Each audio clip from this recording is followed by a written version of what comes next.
Well, there we go. Well, thank you everybody for joining us for another cyber showcase here. Today, our conversation is going to be about who's in charge of AI. Really excited to talk about this topic, but also to cover a rollout, an offering that we've launched kind of in the back half of last year, our virtual chief artificial intelligence officer. We're really excited about that and have some customers on it already. And one of the people that built that program out and has been working with our current customers on it, Linda Hardup, is on the call with us today. She's a senior information security consultant. Linda, you want to say hi? Hey everyone, good to be here. I can't wait to talk with you guys about all of this good AI stuff. And also, as usual, I'm your host, Brett Rock, a sales manager here. You'd think I'd have my introduction done by now, but apparently not. And returning, as she often does on this, Lindsay Hull, our content strategist, is here as well. Lindsay, you want to say hi? Hey everyone, happy to be back. All right. So, just quickly, the agenda for today. Obviously, we're getting through our introductions here. You see the all of our lovely photos on the left-hand side of the screen there. If you ever want to reach out to us about anything, please feel free to do so. We're happy to help as much as we possibly can. As always, if you have questions as we're going through this, please use the box that is provided there. We will answer those at the end if time is permitting. If not, we will certainly follow up with you directly. And again, as always, we do have a survey at the end here. If you don't mind taking that for us, we'd really appreciate it. It gives us some good information to help make this better going forward. So from an agenda perspective, we're going to start with our marketing quarter. So I'm going to turn it over to Lindsay here in just a moment to talk about what's coming from SBS and some of the other really great content that we have that relates to AI. We're going to talk about where we are today with AI, kind of the governance gap, some of the risk and regulatory realities. We're going to jump into some use cases. That'll be fun. Linda's, as I mentioned, been working with some institutions on coming up with some of those. And then we will dive into what our vCAIO offering looks like, including the scope and deliverables. So lots to get to. Really excited about it. But Lindsay, we'll start with you here. So I'll turn it over to you and I'll click through as you're moving along. Yeah, so since today's session focuses all on AI leadership and governance, I wanted to share a few resources that dive deeper into those. So first up, we have AI security, governance, and risk services. So this blog outlines all of the AI services that we offer for regulated organizations who are at different stages of AI maturity. And that includes AI risk assessments and vCAIO support, which you'll hear more about today, as well as our Certified Banking AI Strategist course that's offered through the SBS Institute. Next, we have AI prompting and workflows for security and compliance. And this blog is a real deep dive into how developers can support stronger compliance practices through thoughtful prompt engineering. We also have Gen AI privacy and security, what IT pros need to know. If you've been wondering how to best compare the top generative AI platforms, this blog is a great overview of what to consider before you roll them out across your organization. We also have Chad Knutson sharing AI guidance on the Grow Your Credit Union podcast. This interview with our CEO is a great follow-up from today's session if you're looking for additional insight into safe AI adoption, productivity gains, and how to plan for the future. And finally, we have the 10 steps to securely implement AI in your institution. This is a quick visual resource with practical steps to prioritize as you deploy AI. And we hope these will provide some helpful context and follow-up reading after today's webinar. And as usual, I'll be happy to provide a copy of the slide deck if anybody wants one. There's a question about that in the survey, and those links are live that'll take you directly to those resources. But I know we got a couple other webinars coming up, so I'll let you talk about those, Lindsay. Yeah, coming up from SBS on the education side, on February 11th, Terry Cookshouse will talk through today's social engineering playbook, from phishing to deepfakes, and share some strategies to help you fight back against attackers. Then on February 19th, Nick Podoratsky, our Hacker Hour host, will be joined by some other SBS experts to explore ways to move beyond traditional security awareness training and build a more engaged, cyber-aware culture. And finally, on March 18th, Mark Shirla will walk through 4 steps to building a business continuity plan that works well in the real world. So be sure to check those out and register so you don't miss what's coming up from us. And I'll pass it back to you, Brett. All right. Thanks, Lindsay. I appreciate it. So let's get right into things today, Linda. Again, our focus being on AI, we're going to start by kind of digging into what it looks like, what's going on with it right now in financial institutions and other organizations, certainly. And then we will move into kind of some of the solutions we're able to provide around them. But I thought I'd just kind of start you off with a big question here. Obviously, you've been working with some financial institutions that have worked with us or reached out to us to help with implementing AI. And I'm sure you've had other conversations with other customers and other institutions as well. So, kind of where are we in the process right now? How would you describe how AI looks in the financial services space today? Is it kind of hype, reality, somewhere in between? Oh, it's definitely reality. When it comes to financial institutions, they're running the gamut from no, we aren't going to use AI at all to we are developing our own and we have all these great use cases and we're doing big things with it. Now, the ones, of course, that are saying, hey, we're not going to do it at all. Unfortunately, they are already doing it. They just don't realize it. Yeah. But the majority of the people I speak with, because AI is moving really fast, mostly community banks, they are realizing that they have to start governing it because it's here, it's not going anywhere, and they have to be proactive with it when it comes to managing their risk. Yeah. And I think you hit on a key topic that we're going to kind of keep coming back to a few times, probably, which is you may think you don't have AI or that you're not using AI, but chances are good, whether it's a vendor or a staff member or somebody's using it somewhere. Is that fair to say? That is definitely fair to say. Yes. So has there been anything that surprised you so far in terms of kind of as we've had these conversations at all? Well, two things. The first one was most people are, of course, concerned with security, but there's a core group of people that I've spoken with that they are ready to adopt it. They are ready to do it. They want to do it. They understand that it can open up some really great possibilities for what they can do in the bank, and they're headed towards it. And the second one was the people who are completely convinced that they're not using AI and they aren't going to, and it takes a little convincing to point out and show them exactly how much is already in their bank that they aren't aware of. Yeah. I think one thing that's been interesting in the conversations, I know you and I have been a part of a lot of the same ones, uh, to me has been interesting from a sales perspective is this is one service that generally we're trying to convince the C-level folks, the CEOs, the board members, maybe even CFO, COO levels to that, hey, this is something you should do. And that the folks that we generally deal with, CIOs, CISOs, those sorts of folks, generally they're on board right from the get-go with what we offer. This is kind of flipped around. It's something where when we're talking to a CEO or we've had meetings where we've been with 15 people of a leadership team. Those folks are bought in the most part. They want to use it. They understand it, and it's kind of convincing the security folks to some degree that we need to do this and that we can do it securely and use it and get benefits from it. So that, from my perspective, has been something that kind of takes me a little while to get my mind wrapped around because it's usually me having to convince somebody else instead of who I'm doing this go around. So it's definitely been a pretty interesting conversations as we've jumped into this. So, kind of where are we today? I'll start with, and then I've got some kind of bullet points here, and feel free to agree or disagree with them. But it does seem like AI is already inside most institutions. It sounds like the adoption rates from the statistics I've been reading are climbing year by year. I think it's up to like 75% of most of institutions are using it in some form or fashion. Adoption seems to be pretty uneven and most often kind of informal. It does seem like vendors are largely driving or maybe even forcing adoption, and that we are still seeing some controls that are starting to lag behind some of the innovation here. So I thought I'd start here, Linda. Do you see most financial institutions that we've talked to be proactive with AI, or is it more of a we're being reactive to what vendors are doing and kind of driving the process? Well, a lot of the ones we've spoken with are reactive. There are some that we've started working with in the past 6 months that are being proactive.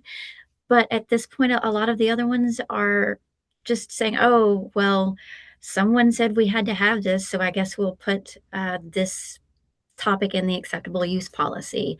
But they aren't building it into their risk processes or their assessments. They aren't really doing a lot of governance on it and they aren't really adopting it. So they might be forced to have it or adopt it, but they aren't really good at this point about reaching out and making sure they're hitting all those points with good controls and policies and procedures in place around it. Yeah. And I think we'll talk more about the kind of the governance gap here and Mhm. some of the risks that are out there that might not be accounted for currently in just a moment. I think, again, in a lot of the conversations I've had, and you kind of labeled your buckets a little bit differently as well, but I kind of find that most institutions we've talked to recently have been kind of falling in one of three buckets. So the one is we don't want to touch AI, but we do know that our vendors are using it. We do know that our team is probably using it, so we kind of have to do something. The second one would be we're ready to dip our toes in the water, but we are taking it slow. We're not going to get too far out in front of the horse too far in front of the cart here. Excuse me. And then the third one would be those that do want to we're ready to run through a brick wall to get AI. Is that kind of a fair characterization in terms of how you've seen some of these line up? I would say so, yes. Yes.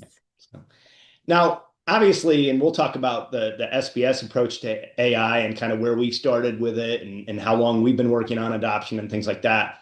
What would you say you've seen as kind of the biggest obstacle in terms of AI adoption, whether it's at a financial institution or other organizations so far? Getting your end users and all of your employees to actually adopt it and use it.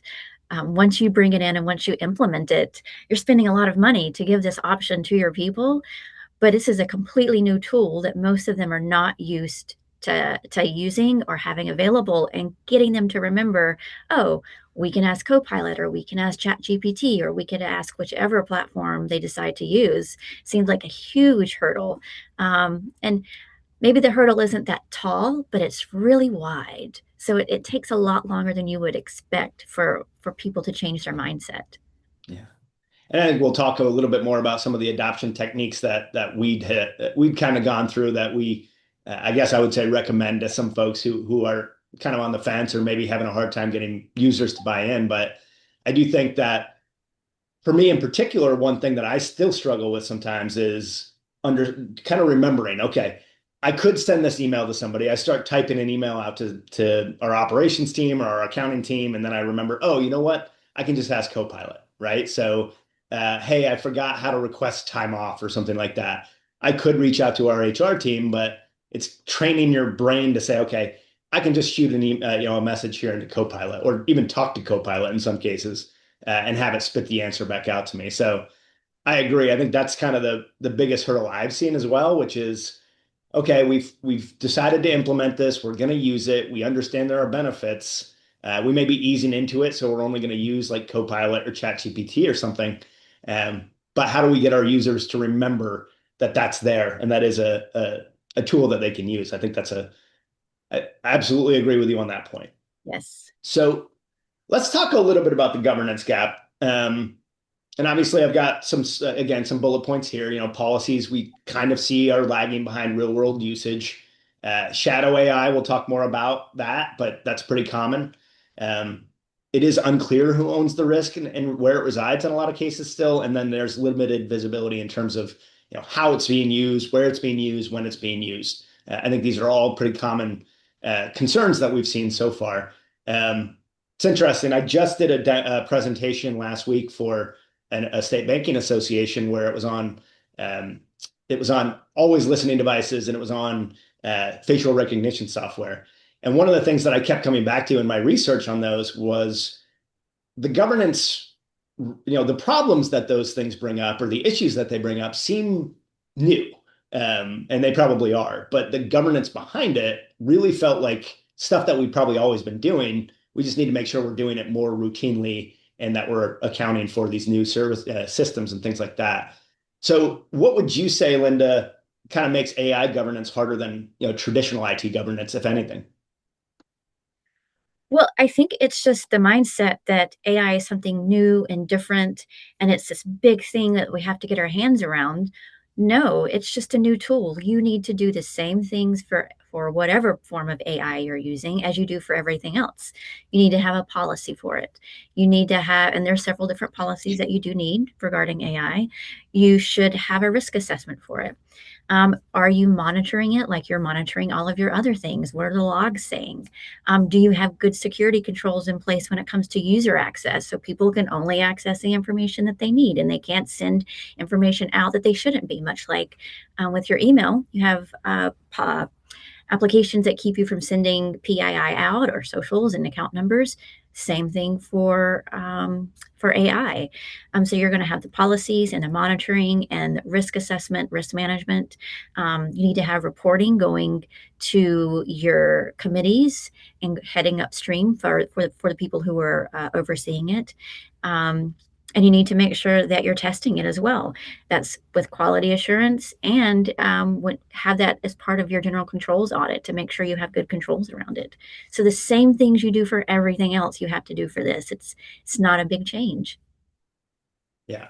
I think, well, I'll offer this up to you, my perception of it, because I totally agree with that. I think it's all the same stuff. It's kind of the blocking and tackling stuff that we've always done in this industry for a long time. But do you see this as being maybe something that has to be done a little bit, maybe more regularly? I mean, obviously, governance is something that we would encourage people to do on a day-to-day basis. But sometimes what I see is we do our IT risk assessment annually, or we do our vendor reviews annually, and we look at our contracts on an annual basis.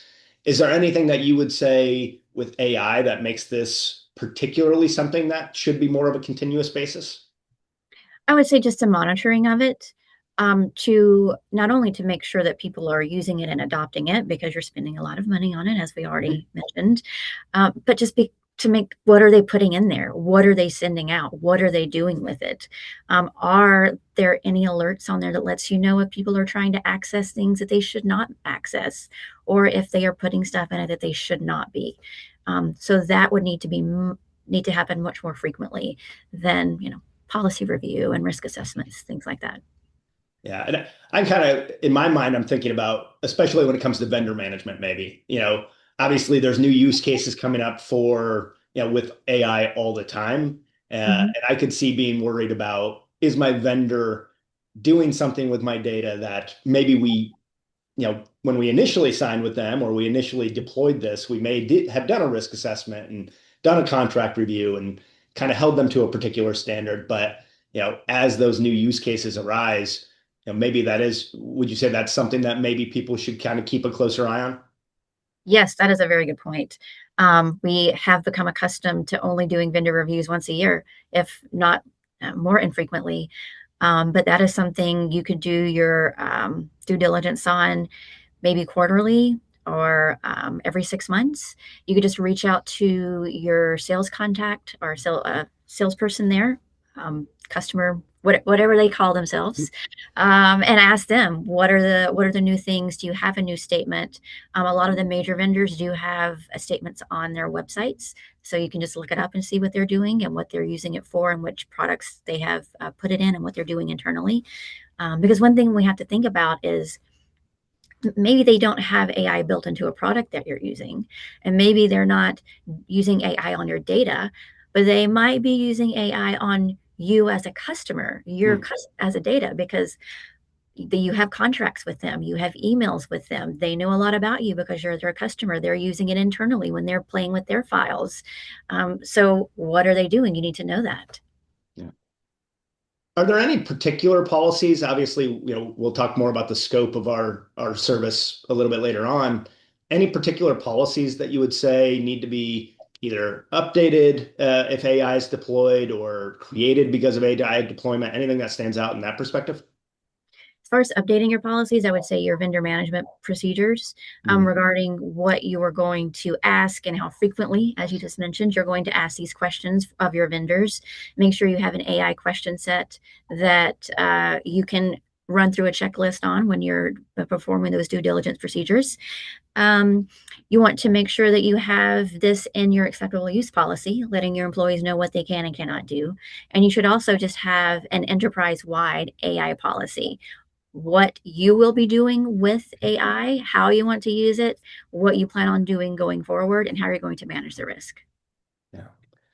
So forgive me, I know this, I think, but I'm going to turn the floor over to you on it. Can you kind of explain what shadow AI is? Yes, shadow AI is someone taking a picture of something on their screen and then putting it in their phone on Chat GPT to say, hey, how should I reword this email? Or, hey, can you help me make a report? Or if you don't have really good controls and people still have local administrator access, people installing things on their computers. So maybe they have Chat GPT. Maybe they're going out there and checking it out. What are they doing with Gemini on Google? Um, do they have third-party apps that they've installed maybe to take meeting notes or recordings so they can transcribe things like that? So that's what shadow AI is. It's in your basically it's an application that you don't have control over that people are still using within your network. Yeah, and that you probably don't even know about necessarily, right? Exactly. I mean, Exactly. Yes. so what would you consider to be the bigger risk? And I think this is kind of an interesting slant on this. So, shadow AI among your employees, or kind of vendors maybe embedding AI in products or services that you're using that, without necessarily explaining to you that it's going to be there and be used. Okay. I don't know. We might have a disagreement on this. It Okay. might be interesting. I think it's shadow AI because you have no control over what's happening. You don't know what your customer information might be being put into this. You don't have controls over those potential third party applications that are installed because you don't know about it. With your vendors, yes, we know that they might be using it, but there is still some legality between you and them when it comes to your contracts and what they can and can't do. And they are generally holding themselves to a certain standard as well. But with shadow AI, and it's the Wild West, anything could be happening and you just don't know. Well, I would have probably deferred to the expert anyway, but that was I agree with you. I think that is the scariest one. Again, you just don't know what you don't know. And sometimes vendors, yeah, they may be putting AI in products, but to me, it seems like they're probably going to brag about it more than they would hide it necessarily. But I guess at the same time, you never know on some of this stuff. So I think we're in line there. But I'll kind of wrap up this section here, and we're going to talk more about, why it's important to have ownership of AI in a moment. Um, and I know there's not been a lot of guidance or regulation about this as yet, but if an examiner walked in tomorrow into a bank or a credit union or another organization, what do you think they would be asking about AI at this point in time? They're going to ask, how are you managing your risk? And they're going to want to know if you have inventoried your applications that might be using AI. Um, they're going to ask if you have policies around AI and if you have a risk assessment, because all of these things, just like everything else that we have to do this for, are how you manage your risk, or a big chunk of how you manage your AI risk. And they're going to want to know that you are aware that your vendors are using it. They are going to want to know that you are monitoring it, that you're managing it well, and that you're being proactive. And if you're not doing anything and you just say, oh, we don't use it, they're going to say exactly what we just said. It's there. Yeah. Yeah. So. Yeah, and again, I think that I was kind of surprised. I remember, we've had a lot of conversations recently with prospects and customers and all that, but we've had at least two or three that have said that their examiner told them they needed to perform an AI risk assessment, and I thought that was probably early, but it does seem to be the reality in a lot of ways. So obviously, not every examiner is the same, and not the same on the same day necessarily, but yeah, I think that is something that we're already seeing and probably will only become more aggressive in 2026.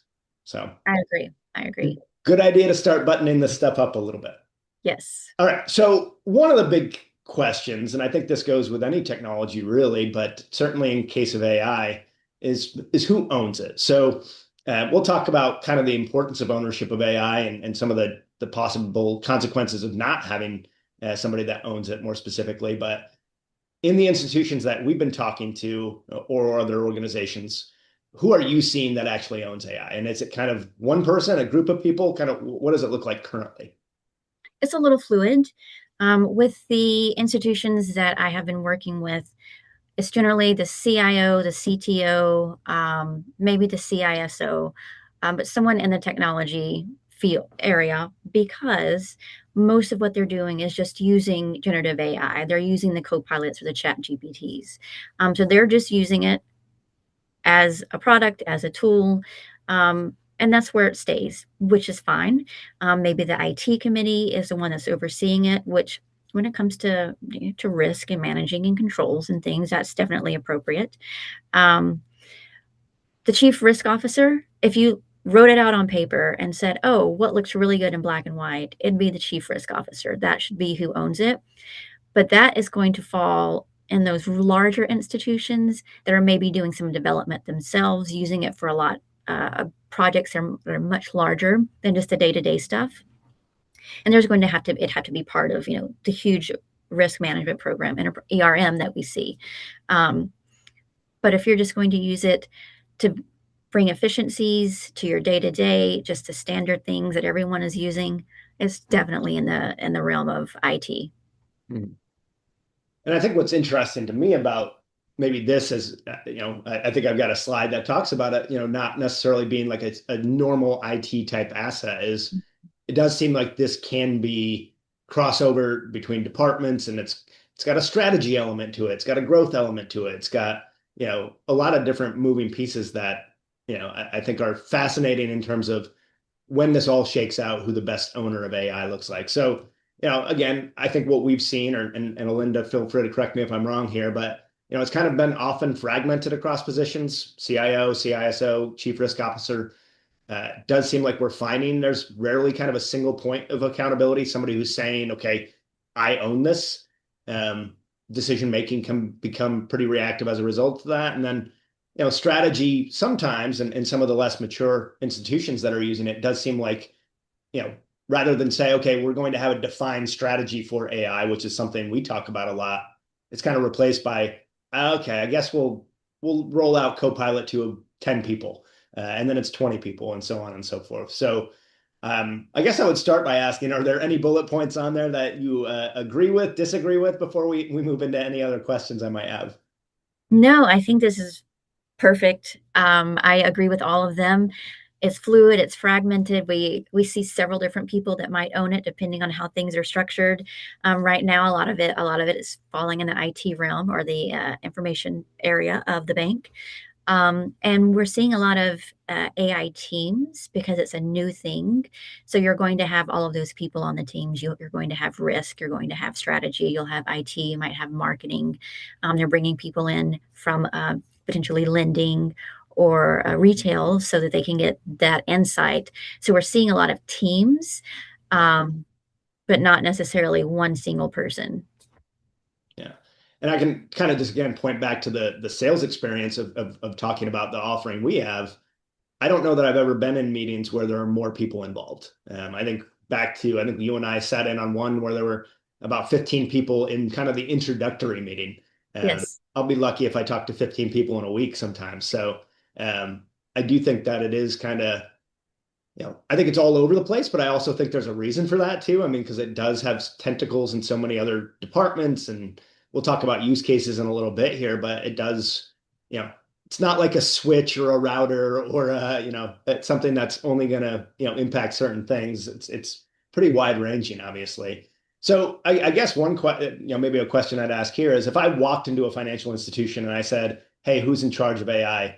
Kind of what would you say is the likelihood that I'd get a clear answer from somebody on that? I don't think you would. I think everyone would look at each other and ask, "Oh, well, you could maybe talk to so and so." But yeah, I think it'd be a little murky right now. So, in your mind, do you think, and again, maybe this isn't an immediate thing, but could you see this being a position down the road, a CAIO or an AI officer? That's a kind of like, we run into organizations, institutions that kind of have always said, well, our information security officer doubles as five other things. They just kind of have that title. Do you see this as something as, ISOs are starting to, obviously there's more positions strictly for them now. Could you see that being something with AI in the future? Oh, definitely. I mean, 20 years ago, people kind of gave the side eye to the thought of having a designated ISO who only did ISO stuff. But no, with AI becoming so prevalent now, I think that having an AI officer will be much more common going forward. So let's jump into some of the risk and the regulatory piece of things here. And again, recognizing that there's not a lot of regulatory guidance about this just yet. And we'll talk a little bit about the NIST, kind of what they released recently for some public comment. But obviously, model risk is expanding pretty rapidly. Third-party risk is expanding pretty rapidly. Explainability matters, being able to explain why you're doing things and how you're using it and how the data is being used. And it does sound like, as we've discussed, examiners are starting to ask questions about this. So I guess I would just start with, are regulators, do you think they're ahead of financial institutions on AI, behind them? Kind of where are they in the whole process? Well, that one's a hard one to answer right now. Yeah. Last year, I would have said they are very far behind. Right. Because I was teaching a class last year and we were discussing AI.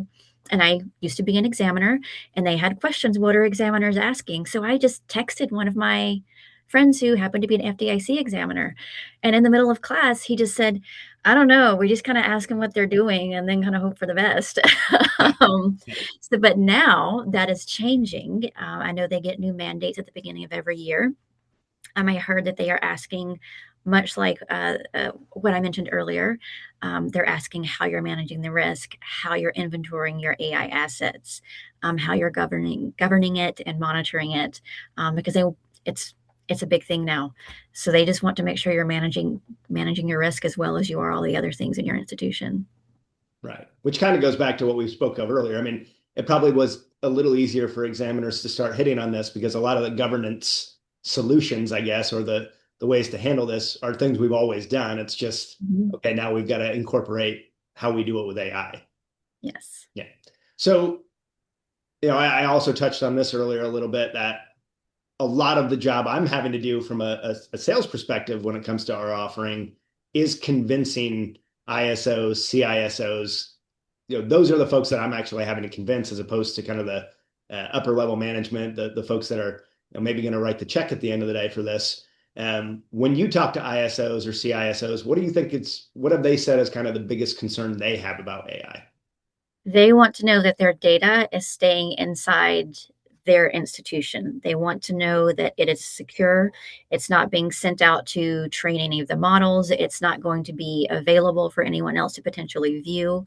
And that inside their tenant, if you're 365 or just your network, that user access is very well locked down, because with Copilot in particular, it inherits the permissions that 365 has. So if those permissions aren't already well defined, people can start asking questions about, hey, what is everyone's salaries? And if they don't realize that they have access to the HR folder, then they're going to get an answer real quick. And a lot of people are going to be very unhappy.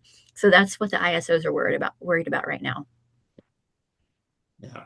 So obviously NIST has come out with some language recently about AI, and it's open for public comment. So I don't think either of us have dug into it too much just yet. But to me, it kind of focuses a lot more on kind of preparing for, threats, AI-enabled threats, or using AI as a cybersecurity defense mechanism. Was there anything in that guidance, just kind of at quick glance, that you found interesting or you think will be useful going forward? Well, it looks pretty well rounded. The main focus of the new one that's coming out is, I think it was to detect and defend and thwart, I believe. But I also like the way it follows the CSF model, cybersecurity framework model, because it's focusing on governance, identifying, I'm not going to remember all 6 of these, I know. Protect, govern, identify, respond, protect, detect, respond, and recover. recover. It's not like I've said that a million times in the last year. So yes, so it's going to follow that framework. So it looks like it's going to be very well rounded. Okay. Yeah. So one thing I meant to mention when we were on the governance slide, and I apologize, so I'm going back a little bit, but I trust you won't be shaken by this question.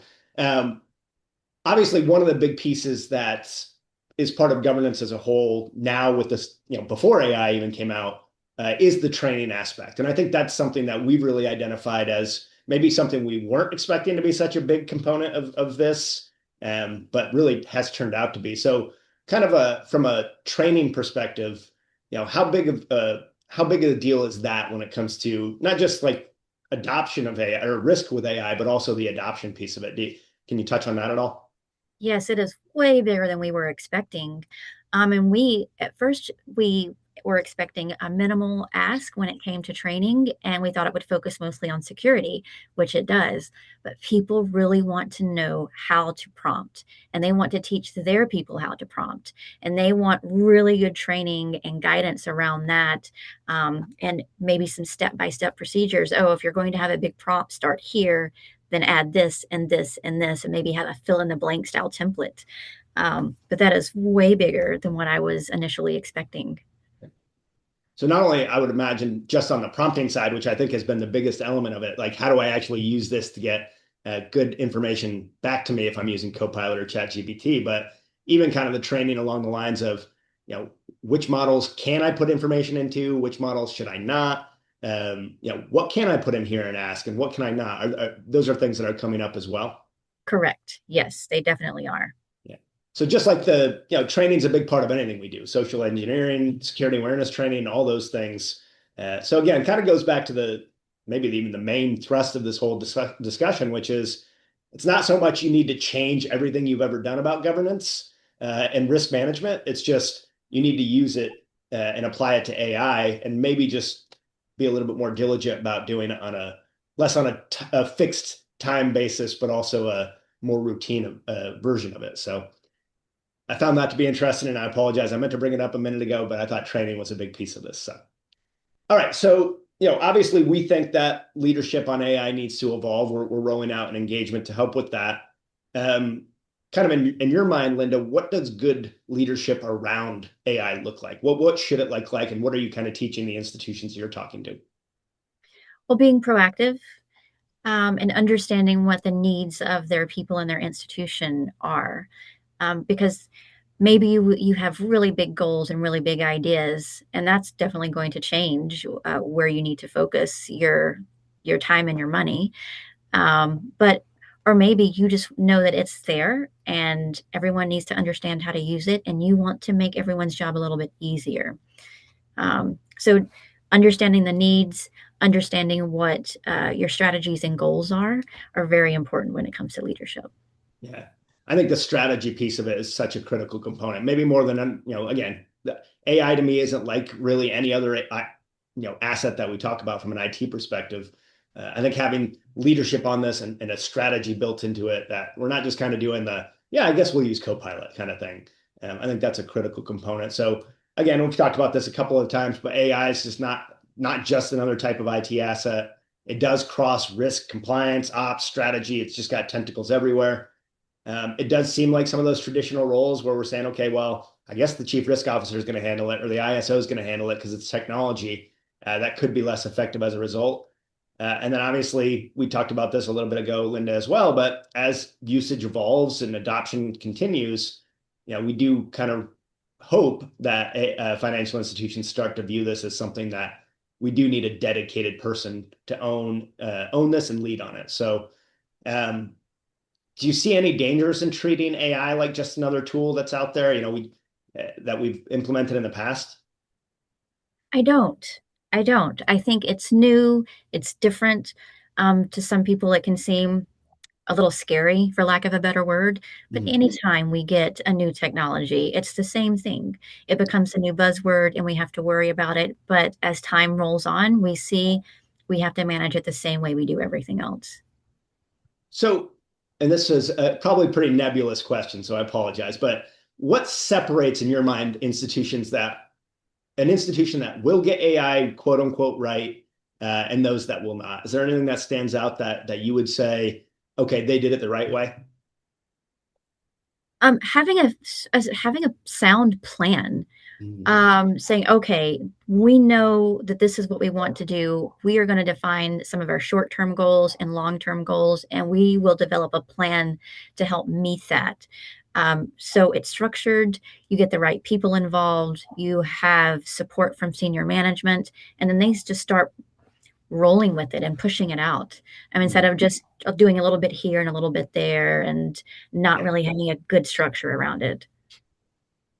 Yeah, that kind of leads into my next question I had for you. Kind of if obviously to me, it may sound like as we've gone through this webinar so far that we're like, wow, you better pump the brakes on AI. You better be careful about it.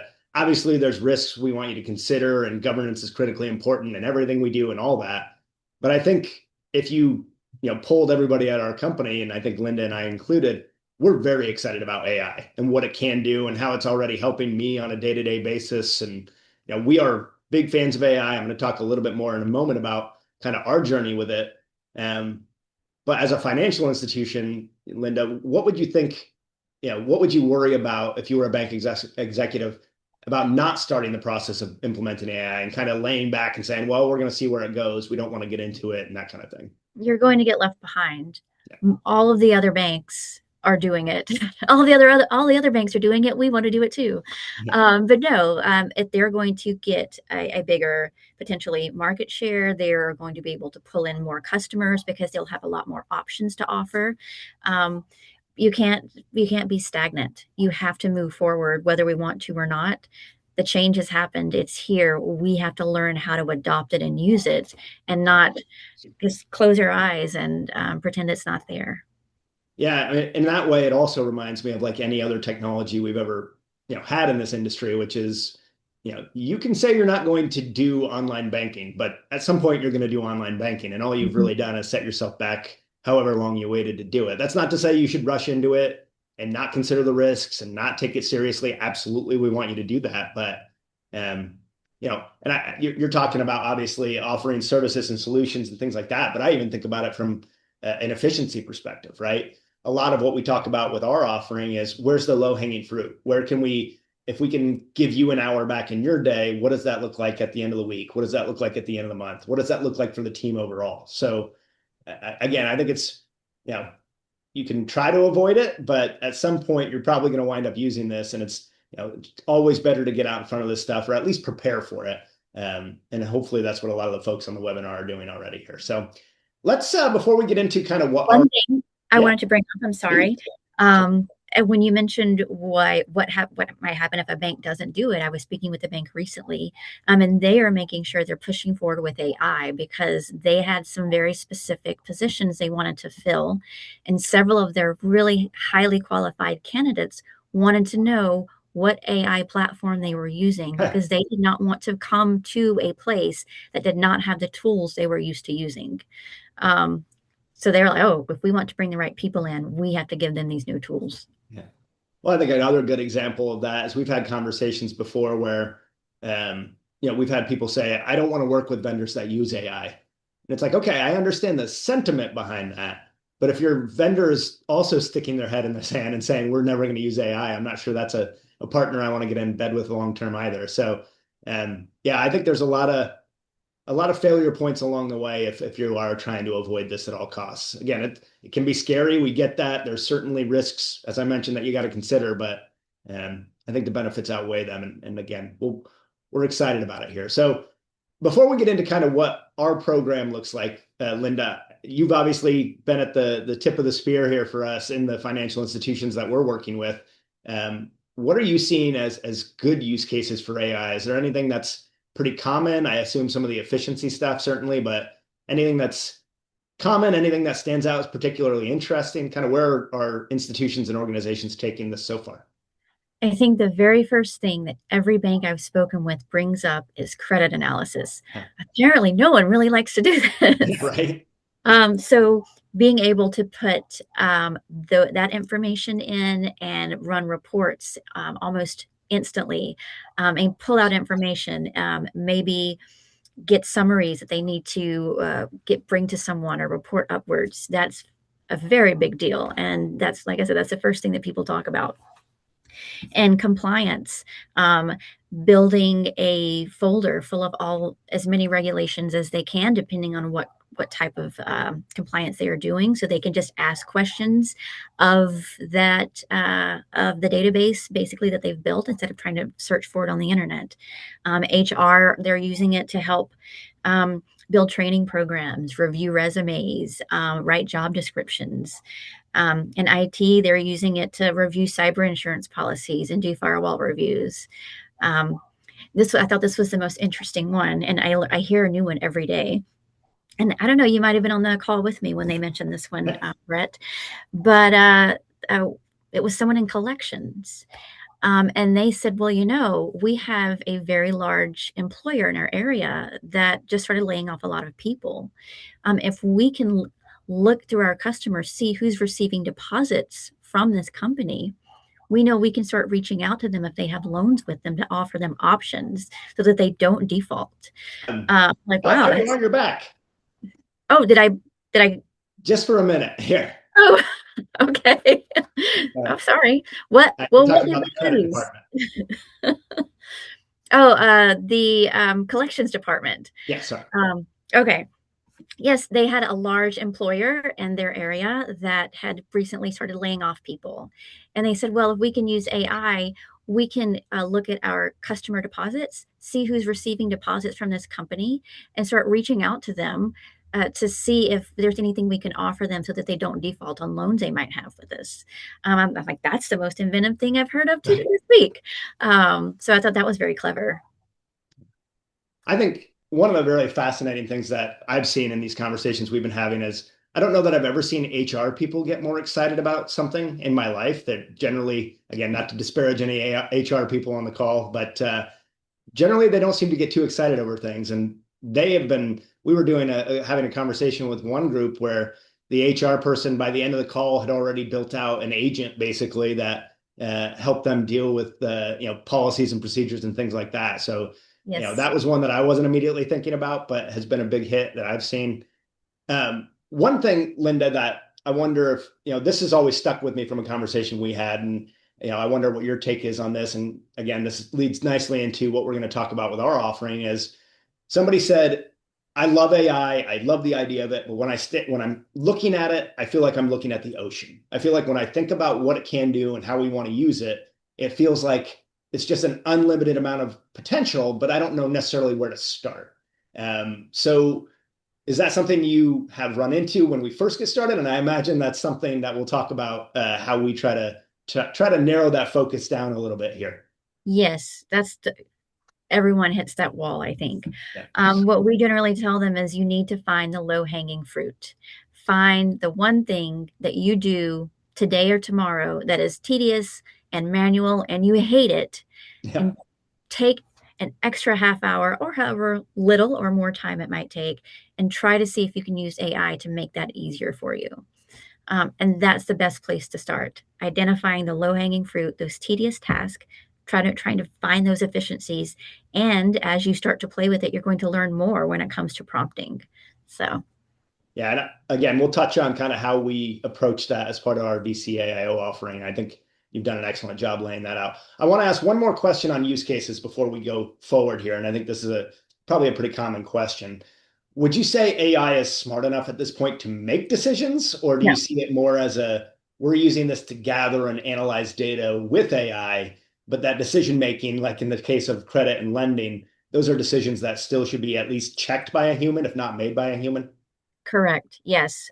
It's great at researching and analyzing and giving you information, but in the end, you have to make the decisions. It's not going to be able to replace that at this point. And it's not at a point where it can replace people either. You're still going to need all the people in the background running things and making decisions and keeping the bank going or the credit union. So it does seem to me like, I think the big fear a lot of people have with AI is, oh, it is going to replace me. And that's really, you won't get, I think I'm not the first person that's coined this phrase, but you're not going to get replaced by AI, but you might get replaced by somebody who knows how to use AI. And so I do think there's an element of the better we get at this, the better and more valuable our time will be going forward as well. So lots of great use cases. One of the big things that we're doing is kind of building a library of prompts, building a library of use cases that we've come across. We also just launched an AI peer group. So if anybody's interested in that, I should have put a survey question about that at the end here. I didn't, but if you're interested in our peer group on AI, please feel free to reach out to me. I'll have my contact information back up here at the end as well. But this kind of leads us into one thing that you and I are very passionate about, Linda. We've talked about this a lot. Our virtual chief artificial intelligence officer role. So this is something that we really started talking about in the summer of last year. We've really started offering it mainly in the fall. We've already got a number of customers that are working with us on it. I'm going to lay out some bullet points, and then I'm going to turn it over to you for some thoughts as well here. But one, it's not our greatest offering name. We have kind of cutesy name for it internally. We call it vCAIO, even though that would be the inverse of the letters there. But not a great name, but it is a great offering. It offers strategic AI leadership to financial institutions and other organizations, really bridges that strategy, governance, risk barrier, and makes sure that we're addressing all those. Helps align, AI growth and innovation and things like that with regulatory expectations and good risk management. And then to us, it is, if you're not ready to have a chief artificial intelligence officer at your institution or organization, or an AIO even, this is a great option for that. So it's very similar in a lot of ways to our vCAIO program, but really focused and dedicated on AI leadership and things like that. And just to kind of give you a little background, and then Linda, certainly want you to talk about this since you're the one that's kind of built it out. But we started talking about AI internally at SBS about 2 years ago. We talk a lot about finding champions that are enthusiastic about AI. Our biggest champion is our CEO, Chad Knutson. So he started kind of working on this and started rolling it out. We've been using Copilot. We've been using other AI tools for a while now. And I would say probably in the last 6 to 9 months, I think adoption has really started clicking. And we use it on a day-to-day basis. And what we think that, that journey has taught us is all the pitfalls. Where do we need to remember to do X or Y, or what's the best way to get adoption? And, what should we be using this for? What prompts are good and bad? We've done a lot of that groundwork already. We've spent the last 2 years doing it.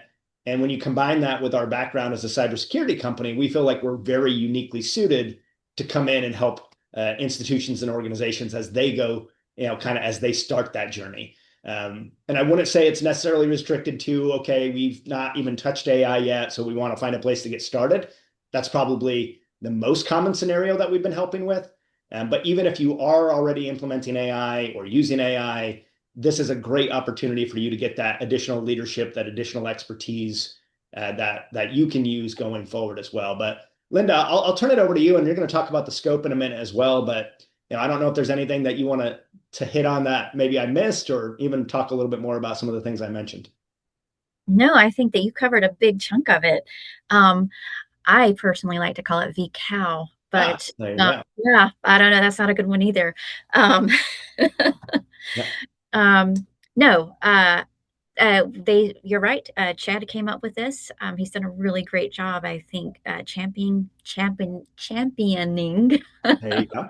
not only AI within SBS, but this service that we're offering so that we can help other people who need to do the same thing. So we've been very excited about it. So why don't you go through some of the scope here? And I know we're kind of getting toward the end, but I want to make sure you cover kind of the start to finish. And if there's any big points here that you think are really important, feel free to dive into those as well. Okay.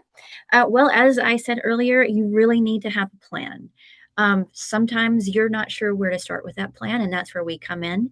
We can help you develop an AI strategy, what you want to do with it, what you want your goals to be, how you want to use it within your institution.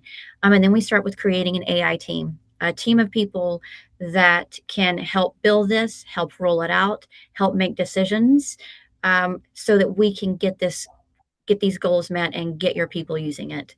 And we offer an AI risk assessment. And this covers a lot of different things. It's your IT risk assessment, it's your vendor risk assessment, as well as an AI risk assessment itself, or an AI assessment, depending on what your needs are. We look at we say compliance and regulations. We don't have a lot of regulations now, but we know there will be. So I kind of look at this as the governance, making sure you have your policies and your procedures and your risk assessments in place. Ensuring that you have the ethical principles of usage defined and everyone is aware of them. You know how to mitigate the risk of what you're using. And we also look at pilot projects, those use cases, proof of concept, what you can and can't do with it, how you're going to get the right people working on those individual projects.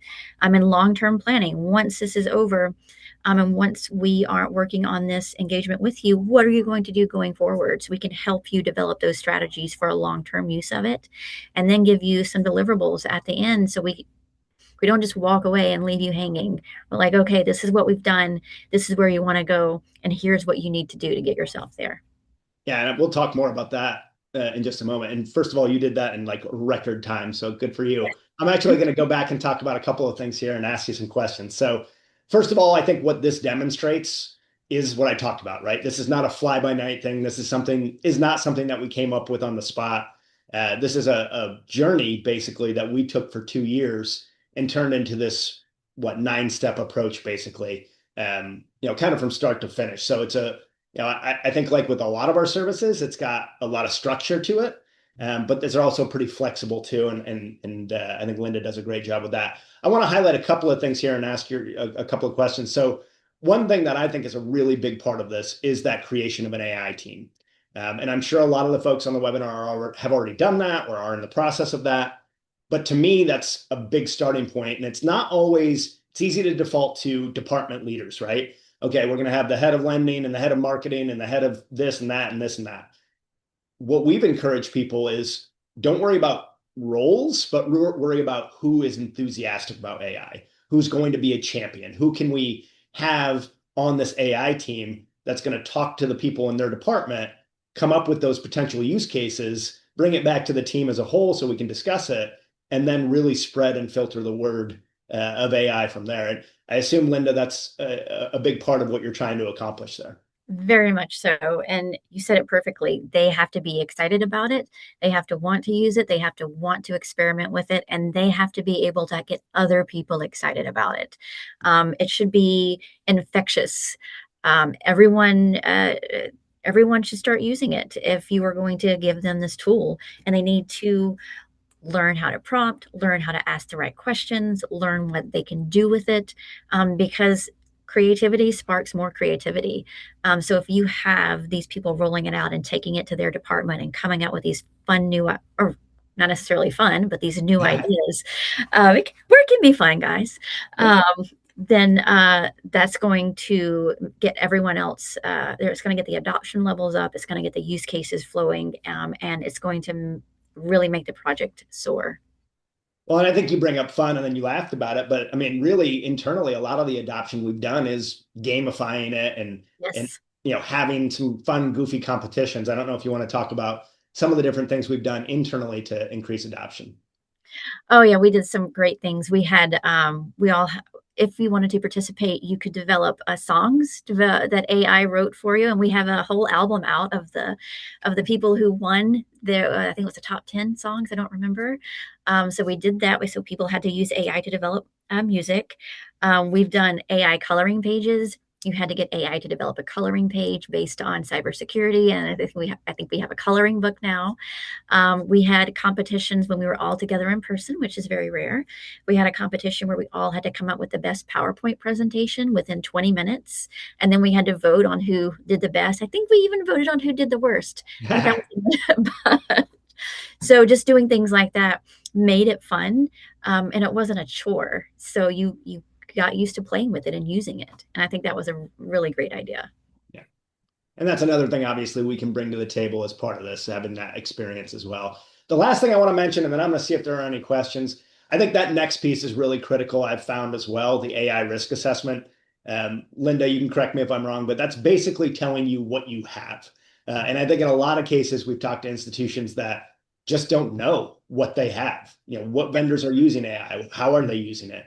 What assets do we have that already have AI incorporated? I imagine that's a big part of this as well. It definitely is. And depending on where they are in the process, we might do that up front, or we might do that in the middle. Because if they haven't done anything at all the answers will be no. So, right. Right. That is very important. And as you mentioned a couple of times throughout this presentation, the regulators are asking for it. They want to know that you're defining the risk around AI. So I'm going to put on the screen here, we've got a bunch of different deliverables. So as Linda mentioned, this is not something where it's kind of all theoretical. We're going to have conversations and nothing's ever going to be documented.